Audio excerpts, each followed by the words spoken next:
Hi, another video of my own book. ഒരു പുസ്തക പ്രേമിയുടെ ഓർമ്മക്കുറിപ്പുകൾ. ആമുഖം ഞാൻ വായിക്കാട്ടോ.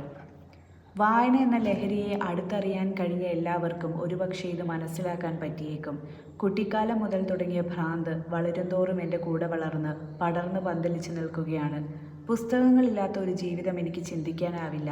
സന്തോഷത്തിലും സന്താപത്തിലും ഒരിടം കണ്ടെത്താൻ പുസ്തകത്താളുകളിലെ അക്ഷരങ്ങൾ എന്നെ എന്നും സഹായിച്ചിട്ടുണ്ട്. ജീവിതത്തിൻ്റെ പ്രതിസന്ധി ഘട്ടങ്ങളിൽ താങ്ങായും തണലായും ആശ്വാസമായും ആശ്രയമായും എന്നും വാക്കുകൾ എനിക്ക് ചുറ്റുമുണ്ടായിട്ടുണ്ട്. ഒഴിച്ചുകൂടാനാവാത്ത ആരൊക്കെയോ എന്തൊക്കെയോ ആണ് ഇന്നെനിക്ക് പുസ്തകങ്ങൾ. വായിച്ച് എഴുതാൻ മോഹം മുട്ടിട്ട ഒരാളാണ് ഞാൻ എഴുതുന്നത് ഇന്ന് ആരൊക്കെയോ വായിക്കും എന്നതിനേക്കാൾ സന്തോഷകരമായ കാര്യം വേറൊന്നില്ല. ഞാൻ മനസ്സിലാക്കിയിടത്തോളം ഏറ്റവും നല്ല കൂട്ടുകെട്ട് അക്ഷരങ്ങളാണ്. ഒരിക്കലും ചതിക്കില്ല, മറിച്ച് എന്നും മുന്നോട്ട് നയിക്കും. ഈ വായിച്ച സാധനത്തിൽ എവിടെയെങ്കിലും നിങ്ങൾക്ക് ഏതെങ്കിലും ഒരു വരിയിൽ, ഒരു വാക്കിൽ റിലേറ്റ് ചെയ്യാൻ പറ്റിയിട്ടുണ്ടെങ്കിൽ definitely this book is for you. അപ്പോൾ എല്ലാവരും വായിച്ചിട്ട് അഭിപ്രായം അറിയിക്കണം. Thank you so much. By.